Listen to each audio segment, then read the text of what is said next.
میری عمر اس وقت بہت کم تھی، میں شروع سے اس شہر میں نہیں رہتی تھی، اس لیے مجھے وہاں کے راستوں کا نہیں پتا تھا۔ بڑی مشکل سے میں سڑک تک آئی، پھر سوچنے لگی کہ اب کیا کروں۔ کچھ دیر بعد میرے سامنے ایک کار آ کر رکی، شاید وہ آدمی وکیل تھا، حلیے سے تو ایسے ہی لگ رہا تھا۔ اس نے مجھے روتے ہوئے دیکھ لیا اور پوچھنے لگا کہ کیا ہوا ہے۔ میں اس کو کچھ بتانا نہیں چاہتی تھی، میں نے پہلے ہی بہت سی بیوقوفیاں کی تھیں، اب مزید بیوقوفی نہیں کرنا چاہتی تھی۔ لیکن اس نے کہا کہ دیکھیں شام ہونے والی ہے، آپ اکیلی کیا کریں گی؟ یہ علاقہ سیف نہیں ہے، یہاں اچھے لوگ بہت کم ہیں، آپ مجھے بتائیں آپ کا مسئلہ کیا ہے، میں آپ کی مدد کروں گا۔ میں نے اس کو سب بتا دیا اور پھر اس نے وعدہ کیا کہ وہ میری مدد کرے گا۔ وہ شکل سے شریف آدمی لگ رہا تھا۔ میں یہ نہیں کہہ سکتی تھی کیونکہ مجھے لوگوں کی پہچان نہیں تھی۔ اگر مجھے لوگوں کی پہچان ہوتی تو میں اپنے شوہر اپنی دوست کو پہلے ہی پہچان جاتی، ان کے ہاتھوں کھلونا نہ بنتی۔ اس آدمی نے مدد کرنے کا وعدہ کر کے مجھے کار میں بٹھایا۔ اس نے پھر پوچھا کہ میں یہاں اکیلی کیسے آئی، تو میں نے اسے بتایا کہ میں اکیلی نہیں آئی تھی، اپنے شوہر کے ساتھ آئی تھی، پر وہ مجھے چھوڑ کر چلا گیا ہے۔ اس نے بات سے بات نکال کر مجھ سے ساری بات پوچھ لی تھی۔ وہ بہت حیران ہوا کہ میرے ساتھ یہ سب ہو رہا ہے۔ میں نے اسے کہا کہ مجھے کسی طرح میرے گھر پہنچا دو، مجھے گھر کا راستہ بھی ٹھیک سے معلوم نہیں تھا۔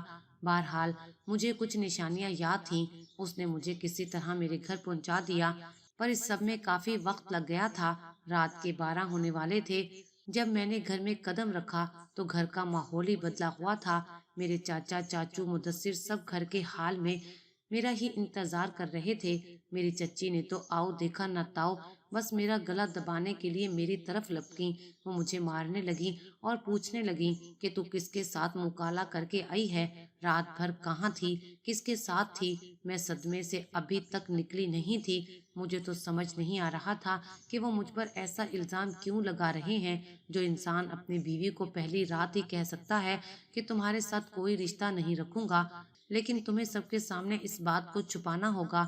وہ اپنی بیوی کی دوست پر نظر رکھ سکتا ہے اور اپنی بیوی کو کہتا ہے کہ میرے سامنے اپنی دوست کو پیش کرو، اسے بہانے بہانے سے لے کر آؤ۔ وہ شخص کیا مجھ پر الزام نہیں لگا سکتا تھا؟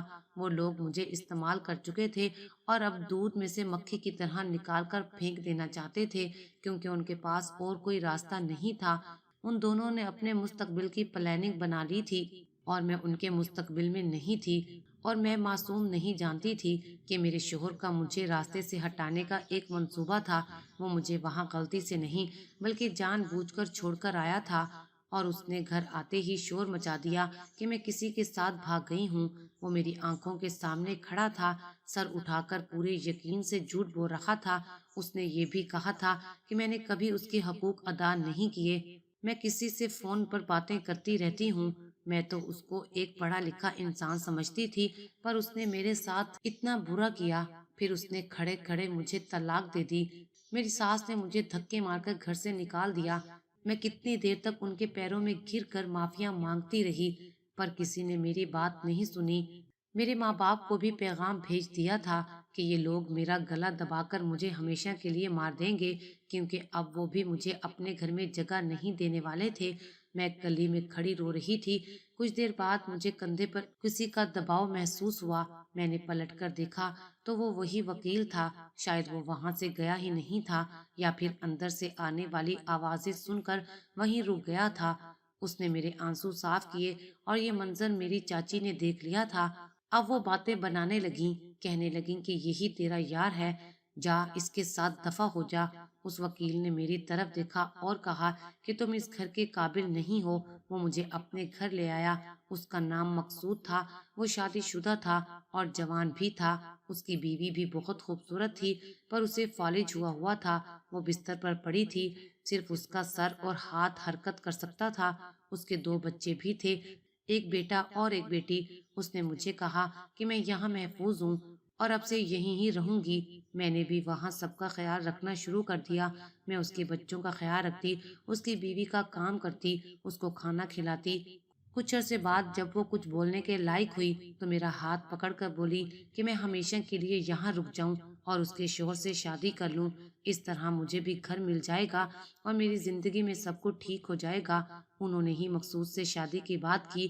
وہ میری خدمات اور طبیعت سے بہت متاثر ہوئی تھیں۔ میں ان کو اپنی کہانی بھی سنا چکی تھی۔ مقصود بھی اس نکاح کے لیے مان گئے تھے اور میں ان کی فیملی کا حصہ بن گئی۔ اب میں بہت خوش ہوں، عزت اور سکون سے اپنے گھر میں رہتی ہوں، بچوں کا بہت خیال رکھتی ہوں۔ وہ مجھے بھی ماں کہتے ہیں۔ میرے ساتھ زندگی میں بہت برا ہوا تھا لیکن اس کے بعد بہت اچھا بھی ہو گیا ہے۔ میں اب اپنی زندگی میں خوش ہوں، مجھے کسی بات سے کوئی مسئلہ نہیں ہے۔ مقصود بہت اچھے انسان ہیں اور اس کے بچوں کی ماں بن کر مجھے بہت زیادہ خوشی ہو رہی ہے۔ مجھے کسی سے کوئی شکایت نہیں ہے۔ جن ظالموں نے میرے ساتھ یہ سب کیا تھا، مقصود ان پر کیس کر کے انہیں سزا دلوانا چاہتے تھے مگر میں نے انہیں منع کر دیا کیونکہ میں نے یہ سب اللہ تعالیٰ کے انصاف کے لیے چھوڑ دیا ہے۔ اللہ تعالیٰ ہی ان کے ساتھ انصاف کرے گا اور اللہ تعالیٰ کا انصاف ہی بہترین انصاف ہے۔ آج میں اپنی زندگی میں بہت خوش ہوں اور اپنے شوہر کی دل و جان سے عزت کرتی ہوں۔